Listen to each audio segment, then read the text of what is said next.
Hello बेटा, welcome to M12। आज हम करेंगे क्लास 10th का साइंस का चैप्टर नंबर 3। जो हम रिएक्शंस कर रहे थे, इंपॉर्टेंट रिएक्शन, उसका पार्ट 2 है आज। इसमें भी जो सबसे ज़्यादा इंपॉर्टेंट इक्वेशन है, अभिक्रिया है, वो उनको मैं डिस्कस करूँगा। तो अच्छा ये रहेगा कि आप साथ में कॉपी पेंसिल ले लें और साथ में इनको लिखते रहें, ठीक है। तो इसमें जो उसके बाद जो टॉपिक था वो है आपका आयनिक कंपाउंड। आयनिक कंपाउंड बोलिए या फिर आयनिक यौगिक। आयनिक यौगिक, थोड़ा राइटिंग गंदी है, एडजस्ट कर लेना। अब होता क्या है इसमें, आयनिक यौगिक में इलेक्ट्रॉन, धातु जो होती है आपकी, धातु मतलब जो मेटल होता है, इलेक्ट्रॉन क्या करता है, लूज करता है, ठीक है। और जो आपका अधातु है वो इलेक्ट्रॉन को गेन करता है, मतलब लेता है। एक इलेक्ट्रॉन देगा और एक इलेक्ट्रॉन लेगा। जो देगा वो धातु है, जो लेगा अधातु, मतलब नॉन मेटल। अब बनता कैसे है, जैसे आपको बनाना है NaCl। यहाँ पर कंप्लीट ट्रांसफर ऑफ इलेक्ट्रॉन होगा, मतलब इलेक्ट्रॉन को पूरा का पूरा धातु दे देगा अधातु को। जैसे सोडियम का आपको पता है, सोडियम का जो होता है 11 होता है एटॉमिक नंबर, परमाणु संख्या 11 होती है, 2 8 1। और हम बात करें अगर क्लोरीन की, तो क्लोरीन का होता है 17 और वो होता है उसका 2 8 और 7, ठीक है। ये अपना इलेक्ट्रॉन दे देगा क्लोरीन को। कैसे देगा देख लेते हैं। सबसे पहले जो हम इलेक्ट्रॉन डॉट स्ट्रक्चर बनाते हैं, बिंदु संरचना बनाते हैं, इलेक्ट्रॉन बिंदु संरचना। तो उसमें हम इलेक्ट्रॉन जो बाहरी कोश में, जो आउटरमोस्ट शेल में इलेक्ट्रॉन होता है, उसको हम इसमें दर्शाते हैं, दिखाते हैं। ऐसे Na का एक इलेक्ट्रॉन है, तो वो मैंने इसको आपको इस तरह से दर्शा दिया। और क्लोरीन का देखेंगे आप, तो क्लोरीन के आउटर मोस्ट बाहरी कोश में इतने 7 हैं, तो 1 2 3 4 5 6 7, ठीक है। यानी अगर आपने, अब क्या होगा यहाँ पे, ये इलेक्ट्रॉन इसको दे देगा क्लोरीन को, तो ये बन जाएगा Na+ और ये बन जाएगा Cl-, ठीक है। क्योंकि इसने एक इलेक्ट्रॉन लिया है, इसने एक दिया तो 1+, और जिसने एक लिया तो 1-, और हम इसको माइनस से दर्शाते हैं। इसे बोलते हैं हम कटायन। कटायन मतलब घन आवेश, ठीक है, घन आयन। इसे घन आयन बोलते हैं, प्लस वाले को हम, और माइनस वाले को बोलते हैं हम ऋणायन। मतलब ये हो गया आपका एनायन, ठीक है। ये आपका क्या है, ऋणायन है, और ये आपका क्या है, घन आयन है, ठीक है। मतलब आप इसको प्रॉपर शो करोगे तो इस तरह बन जाएगा ये कि भाई Na+ है, और जो Cl है 1 2 3 4 5 6 7, और ये 8, और सॉरी 8 मैंने डॉट से दिखा दिया, इलेक्ट्रॉन सोडियम वाला है, और इस पर माइनस, ठीक है। अगर आपको इनकी इक्वेशन लिखनी है, अभिक्रिया लिखनी है, तो भाई Na के पास कितने इलेक्ट्रॉन थे, 2 8 1। इसने इलेक्ट्रॉन लूज किया तो बन गया Na+, और एक इलेक्ट्रॉन आपका निकल गया, ठीक है। ऐसे जब आप क्लोरीन लोगे, क्लोरीन का होता है 17, 2 8 7, एक इलेक्ट्रॉन वो ले लेगा और बन जाएगा Cl- 2 8 8, और ये बना था 2 8। अब आप देखेंगे ये जो 2 8 और 2 8 8 है, ये इलेक्ट्रॉनिक विन्यास किसका है, ये इलेक्ट्रॉनिक विन्यास होता है नियोन का, और इलेक्ट्रॉनिक विन्यास होता है आर्गन का।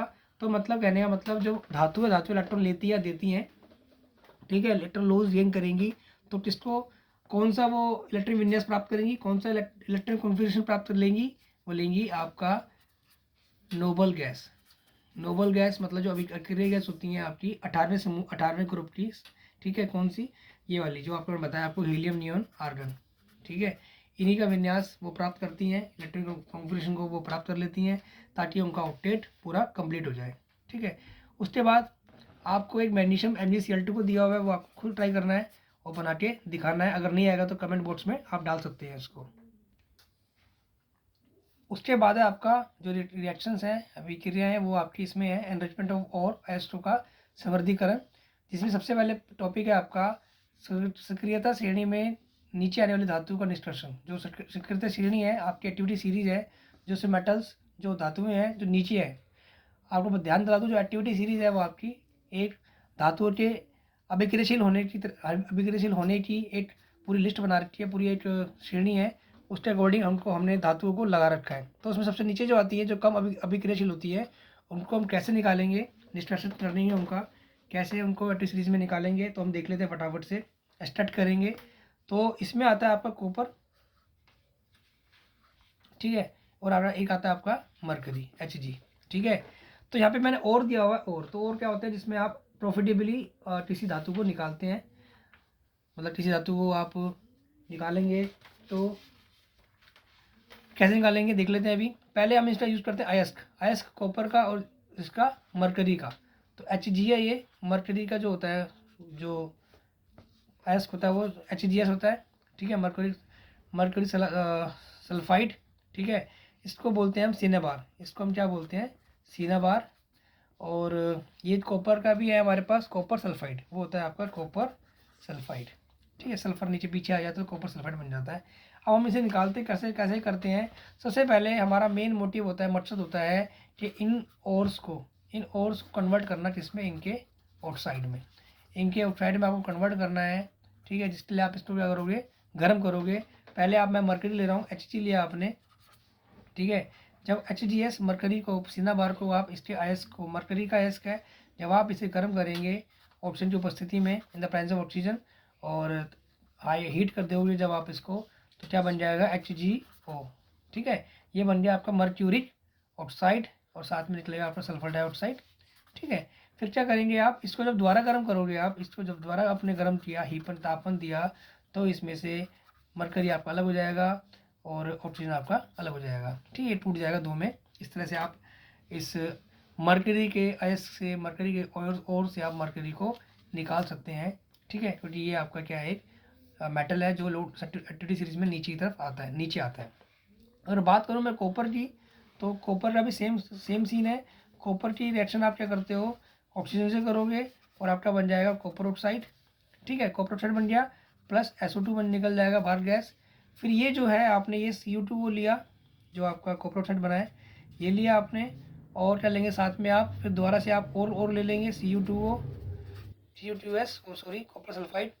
और अब क्या करेंगे, जब इसे गर्म करेंगे, सल्फर है ये, गर्म करेंगे, हीट करेंगे, हीट दोनों में हीट मतलब तापमान दिया आपने, तो आपका कॉपर अलग हो जाएगा, प्लस ऑक्सीजन सल्फर डाइऑक्साइड द्वारा निकल जाएगी, और ये आपको क्या मिल जाएगा, धातु मिल जाएगा, जो सक्रिय श्रेणी में नीचे की तरफ आ जाता है, ठीक है।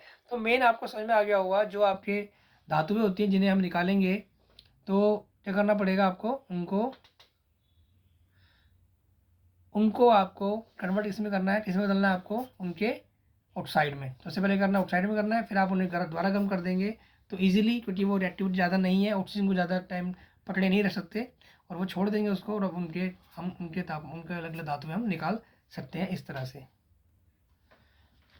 उसके बाद आपका दूसरा टॉपिक है, जो रिएक्शंस पढ़ेंगे, हम पढ़ेंगे सक्रिय श्रेणी के मध्य में स्थित धातुओं का निष्कर्षण, कि हम उनको कैसे निष्कर्षण करेंगे, निकालेंगे, ठीक है। इंग्लिश में बोलेंगे extracting metals in the middle of the activity series, जो मध्य में स्थित है आपके क्या स्वीकृत श्रेणी में, उन धातुओं को कैसे निकालेंगे उसको पढ़ेंगे आगे। तो उसमें आपका जिंक आता है, ठीक है। जिंक को ले लेता हूँ पहले मैं सबसे आसान से, क्योंकि जो मिडिल है आपके बीच में जो पाए जाते हैं, वो ज़्यादातर पाए जाते हैं आपके सल्फाइडोस और कार्बोनेट एस्ट होंगे इनके, या फिर कौन से होंगे, सल्फाइड मतलब सल्फाइड वाले एस्ट होंगे, इसमें सल्फर होगा, या फिर कार्बोनेट मतलब CO3 होगा, ठीक है। और जो पहले पढ़ा था, इससे पहले हमने जो मरकरी पढ़ा था हमने, और कॉपर पढ़ा था हमने, उनके भी जो ऑक्साइड होते हैं सल्फाइड फ्रूट के रूप में पाए जाते हैं, ठीक है ना, जैसे CO2S और आपका HGS सिनेबार। तो इसमें जैटनो ले लिया मैंने, तो जिंक मतलब जिंक ले लिया मैंने बीच में, जो एक्टिव सीरीज में धातु होती है, तो या तो जिंक सल्फाइड होगा या फिर जिंक कार्बोनेट होगा, ZnCO3, ठीक है। अब इसमें दो प्रोसेस हैं, दोनों प्रोसेस क्या क्या है जरा बताता हूँ आपको। मतलब यहाँ पर भी गर्म करना है आपको, हीट यहाँ पे देनी है आपको, हीट इसको भी देना है, हीट इसको भी देना है, लेकिन यहाँ पर ऑक्सीजन होगी, यहाँ ऑक्सीजन होगी ही नहीं, या फिर लिमिटेड सप्लाई ऑफ ऑक्सीजन होगा, ठीक है।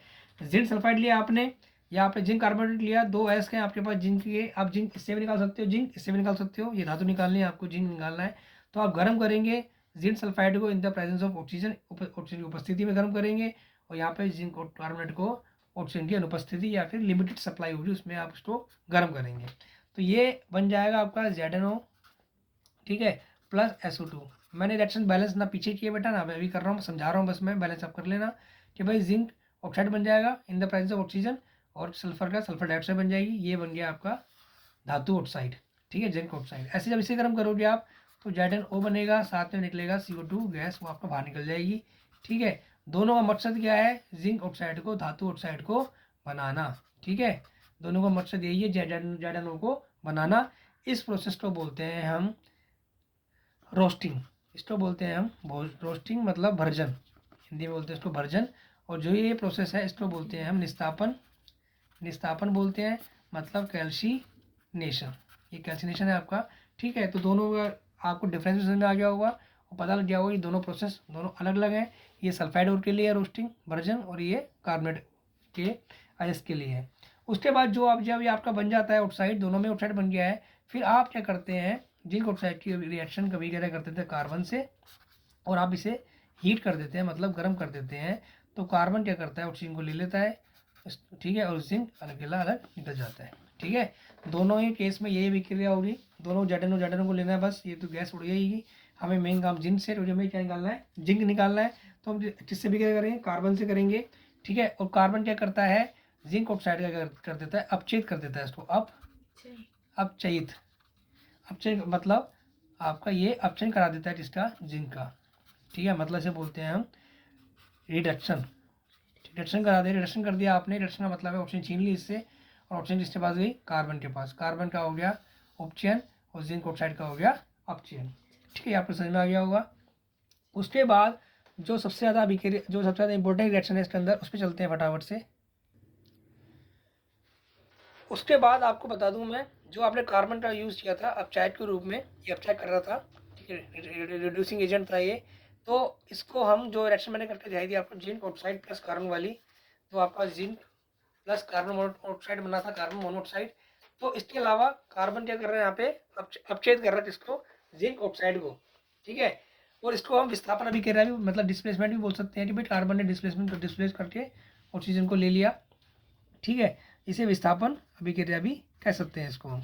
ठीक है, उसके बाद एक अभिक्रिया और है, आप क्या कर सकते हैं कि जैसे आपके पास जो ज़्यादा अभिक्रियाशील धातुएं हैं, जैसे आपका कैल्शियम, सोडियम, एल्यूमिनियम, और जो ये अभिक्रियाशील धातु हैं, इनको भी आप एज आ, मतलब जो मैंने बोला एल्यूमिनियम, ठीक है, और आपका कैल्शियम, सोडियम, इनको आप रिड्यूसिंग एजेंट यूज़ कर सकते हैं।